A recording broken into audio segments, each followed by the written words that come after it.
956 റാവന്നായിലെ honesty എന്ന് വിളിക്കപ്പെടുന്ന പ്രഭുക്കന്മാരുടെ കുടുംബത്തിലാണ് വിശുദ്ധ റോമുവാൾ ജനിക്കുന്നത്. ദൈവത്തിനു വേണ്ടി പ്രത്യേകമായി എന്തെങ്കിലും ചെയ്യണമെന്ന ആഗ്രഹം ചെറുപ്പം മുതലേ വിശുദ്ധനുണ്ടായിരുന്നു. വിശുദ്ധന് 20 വയസ്സ് പ്രായമുള്ളപ്പോൾ അവന്റെ പിതാവായിരുന്ന സെർജിയൂസ് തന്റെ സ്വന്തത്തിലുള്ള ഒരാളുമായി മല്ലയുദ്ധത്തിലൂടെ തീർക്കുവാൻ തീരുമാനിച്ചു.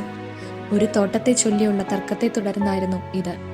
ഈ ക്രൂരമായ പദ്ധതി വിശുദ്ധന് ഒട്ടും ഇഷ്ടമല്ലായിരുന്നുവെങ്കിലും പൈതൃക സ്വത്തിലുള്ള അവകാശം നഷ്ടപ്പെടും എന്ന കാരണത്താൽ വിശുദ്ധൻ ഈ യുദ്ധത്തിന് സാക്ഷ്യം വഹിച്ചു.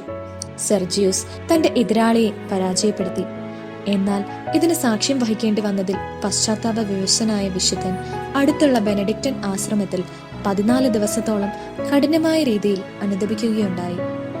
അവിടുത്തെ ജീവിത രീതികളും കൂടാതെ ദൈവഭക്തനായ ഒരു ആത്മീയ സഹോദരന്റെ ഉപദേശവും കാരണം വിശുദ്ധൻ ആ ആശ്രമത്തിൽ ചേരുവാൻ തീരുമാനിച്ചു.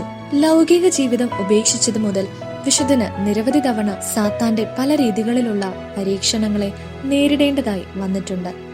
എന്നാൽ രാത്രി മുഴുവനും നീണ്ട പ്രാർത്ഥനയാൽ വിശുദ്ധൻ സാത്താന്റെ പരീക്ഷണങ്ങളെ നേരിട്ടു. 5 വർഷത്തോളം നീണ്ട ആന്തരിക മനക്ഷോഭങ്ങളും സാത്താന്റെ പരീക്ഷണങ്ങളും അതിജീവിച്ചത് വിശുദ്ധന്റെ ഹൃദയത്തെ വിശദീകരിക്കുകയും തന്റെ ദൈവനിയോഗം നിറവേറ്റുന്നതിന് വിശുദ്ധനെ തയ്യാറാക്കുകയും ചെയ്തു. ജൂൺ 19 വിശുദ്ധൻ മരണമടയുന്നത്. മരിക്കുമ്പോൾ വിശുദ്ധന് ഏതാണ്ട് 70 വയസ്സായിരുന്നു പ്രായം.